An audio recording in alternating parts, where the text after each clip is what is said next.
pertanyaan hal yang sama saya tanyakan hal ini ke Mas Roy. Mas Roy, kalau misalnya nanti hasil dari penyidik membuktikan bahwa ijazah Pak Jokowi asli, kita nggak tahu nih ya apakah akan diteruskan atau tidak begitu laporannya dari Pak Jokowi. Apakah Anda juga sebagai pihak terlapor siap begitu untuk dimintai keterangan dan melakukan proses-proses selanjutnya? Karena ini kan laporan bukan hanya di satu tempat aja ya, di banyak tempat, di beberapa pasal begitu.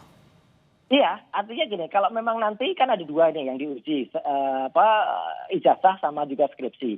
Kalau memang ijazah, oke, karena kami memang belum memegang ijazah yang benar ya, fisiknya belum pegang. Kecuali yang sudah diposting sama kader PSI waktu itu, dan juga yang sudah ditunjukkan oleh Pak Sigit Sinarta. Nah, kalau ternyata asli, ya nanti kita lihat aslinya seperti apa. Baru kita cek juga, saya tetap punya hak untuk mengecek. Karena Pak Jokowi itu adalah pejabat publik.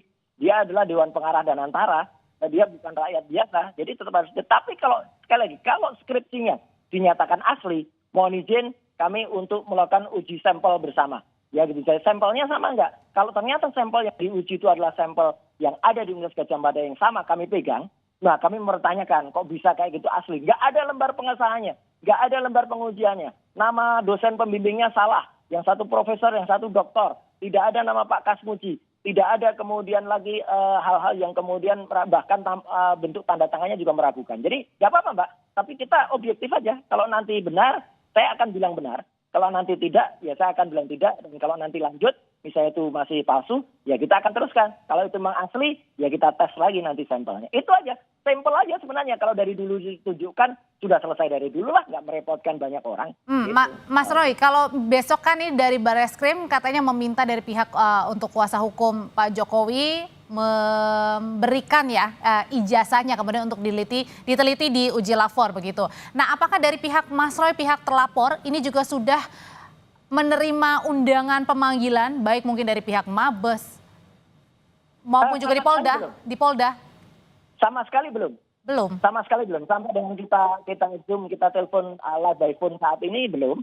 Tapi saya menghormati kapan saja itu ada, saya akan siap datang bersama dengan kuasa hukum. Dan juga makanya teman-teman yang sekarang sudah dipanggil pun juga datang gitu. Meskipun ada juga yang tadi mempertanyakan, ada yang tadi belum datang karena panggilannya klarifikasi kok sudah dijadikan saksi gitu. Kemudian kan udah ditaruh pasal-pasal yang pasal 32, 35 yang tidak ada hubungannya sama sekali. Kan kasihan para yang terperiksa tadi atau yang terklarifikasi tadi gitu. Mereka sama sekali tidak harus repot dengan adanya seseorang yang tidak menunjukkan ijazah, kok mereka malah sekarang malah jadi repot. Itu Mbak Audrey. Jadi kalau dari awal sekali lagi tidak bikin gaduh dengan sendirinya, ya tentu saja masyarakat tidak akan gaduh dan masyarakat tidak akan direpotkan dengan hal seperti ini. Oke, dengan cepatnya penyidik datang ke Solo, ke Jogja, kemudian akan segera juga melakukan uji lapor dan tadi dibilang 90%, artinya tinggal 10% lagi proses penyelidikannya. Nah, sejauh ini apakah menurut Mas Roy sendiri sudah puas begitu dengan bagus kecepatan kinerja dari penyidik?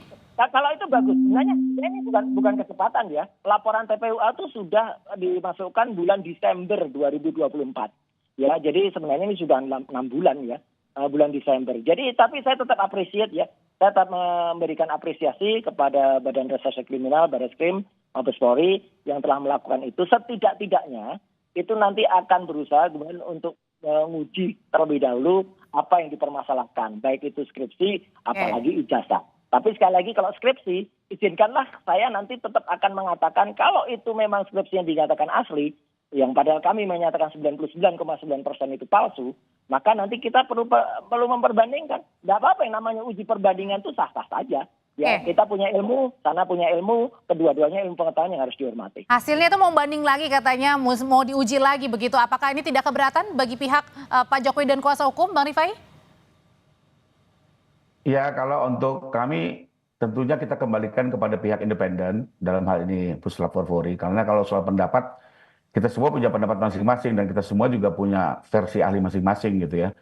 Sehingga tidak akan pernah ada jalan penyelesaiannya. Nah, untuk itu memang terbaik adalah kita kembalikan kepada Puslap 4, sebuah lembaga yang memang memiliki kewenangan dan sudah menjalankan tugasnya berpuluh-puluh tahun ya. Yang tadi saya bilang untuk perkara-perkara yang jauh lebih pelik dari ini ya, mata uang palsu dan segala macam, mereka punya kemampuan dan juga sudah ilmunya juga multidisiplin ya. Jadi kita ikuti saja yang lembaga objektif ini gitu. Cuma mungkin saya mau sedikit tambahkan Mbak, saya juga ingin menegaskan dari Mas Suryo nih. Awalnya ini kita bicara soal ijazah yang dituduh palsu kan begitu. Dan tiga jangan lari dulu ke skripsi. Jadi statement awalnya ada soal ijazah palsu ya, dan ada beberapa yang membuat versi masing-masing ya. Saya tetap tidak akan menyebut siapa terlapor ya, tapi ada satu versi yang bilang bahwa ijazah ini sebenarnya punya sepupunya Pak Jokowi dengan metode menggunakan aplikasi tertentu merubah foto. Nah, itu harus juga dipertanggungjawabkan. Kedua, ada lagi versi yang bilang berdasarkan ilmu kedokteran bisa melihat dari bentuk mata, ciri-ciri tubuh bahwa ini bukan ijazah Pak Jokowi, fotonya berbeda. Nah, itu adalah versi kedua. Ada versi ketiga juga yang bilang bahwa ini tidak ada type sumuramen pada saat itu di ijazah. Ya. Nah, ini semua kan harus kita uji dulu nih, terkait dalil ijazah dulu, jangan lari-lari ke skripsi dulu nih. Apakah tiga dalil itu bisa dipertahankan? Ya, apakah betul-betul bisa dipertanggungjawabkan secara ilmiah? Ya, kami sendiri punya versi-versi yang berbeda, ya, bahwa dalil-dalil yang disampaikan itu tidak tepat, gitu ya. Karena misalnya itu font Times New Roman sudah dikenal dalam dunia percetakan sejak tahun 30-an di Eropa, di Indonesia itu sekitar tahun 70-an. Jadi, dan ijazah pun selama ini kan bukannya di print, tapi dicetak gitu. Tapi biarlah itu nanti dalil-dalil itu sendiri juga. Makanya kami tidak mau juga berdebat kusir, biarkan nanti lembaga independen yang akan menguji. Ya. Terus kedua tadi Mas Suryo menyampaikan bahwa Pak Jokowi ini masih pejabat negara. Karena beliau sebagai pengawas di Danantara, saya pikir nggak tepat ya, karena pengawas atau prasarat di Danantara itu bukan kategori pejabat negara ataupun pejabat publik. Ya, itu silakan lihat di undang-undang tentang pokok-pokok kepegawaian, jelas sekali apa definisi pejabat negara, pejabat publik ya. Dan satu gambaran contoh mudah yang bisa dicerna masyarakat, gampang saja. Mantan Perdana Menteri Thailand Thaksin itu kan juga merupakan organ di Danantara sebagai penasihat. Apakah itu dianggap pejabat publik, pejabat negara? Kan bukan gitu ya. Jadi saya pikir juga argumentasinya harus lebih tepat lah, ya. Jangan digebiah-uyah. Nanti masyarakat semakin bingung. Bahwa membela diri silakan saja, saya hormati ya. Saya juga kita tanyain hal ini ya ke Mas Roy. Ya, tapi mungkin lebih proper lah argumennya. Mas Roy. Ya, jadi nggak apa-apa kalau soal pejabat negara nanti bisa kita uji, yang jelas tidak layak lah menggunakan pasal 27 yang mengaku sebagai rakyat biasa. Itu aja gitu. Kemudian kalau soal ijazah itu sama. Apa yang kami uji itu adalah apa yang diposting dan dinyatakan asli oleh seorang kader yang waktu itu dia jelas betul menyatakan itu asli. Dan itu adalah cukup similar dengan yang sudah ditunjukkan oleh Sigit Sunarta. Bahwa kemudian nanti misalnya dikatakan, oh ijazahnya bukannya gitu. Nah berarti nanti kita lihat siapa yang kemudian sudah mempublikasikan, mentransmisikan, kemudian melakukan pengubahan terhadap ijazah yang tadi disebut asli itu. Itu aja, jadi gunakan juga pasal-pasal di ITE itu dengan benar. Jangan kemudian pasal 32, 35 yang... Jadi perdebatan ini menurut Mas Roy masih panjang ya Mas Roy ya? Iya, karena kan kita berdebat dengan ilmiah, Mbak. Kita berdebat dengan ilmu pengetahuan. Kita tidak sekedar naratif. Meskipun polisi juga sudah menyelidiki?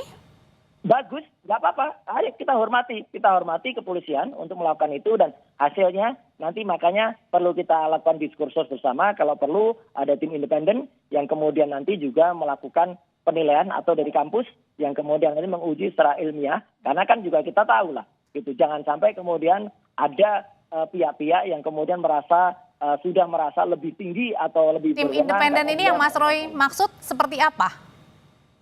Independen itu artinya ya mungkin dari berbagai kampus atau mungkin juga bisa kita minta lembaga internasional juga bisa. Tapi kalau hasil dari kepolisian itu nanti memang bisa dipertanggungjawabkan, saya hormati kok. Itu saya menghormati hasilnya. Tapi kalau ternyata lagi-lagi ya, saya bicara skripsi karena kalau skripsi saya nggak pegang primary evidence. Kalau ijazah kita tunggu nanti. Kalau ijazah kami pun sudah pegang primary evidence, izinkanlah juga kita untuk ngecek. Jadi tadi tetap pada statement semula, kalau itu ternyata beda ya kita tetap bilang itu beda, fotonya sudah kita uji pakai ELA, error lighting analysis, kita uji pakai face recognition dan face comparison. Itu Mbak. Mas Roy, terima kasih Bang Rifai, terima kasih informasinya. Terima kasih Bang Rifai, terima kasih Mbak Udin, terima kasih juga Kompas TV. Sama-sama Mbak, terima kasih Mas Roy. Terima kasih Mas. Yuk, terima kasih. Setelah ini Saudara, Tifal Solesa rekan saya akan kembali dengan informasi dan perbincangan dari angka pengangguran bulan Februari naik menjadi 7,28 juta orang dibanding tahun sebelumnya.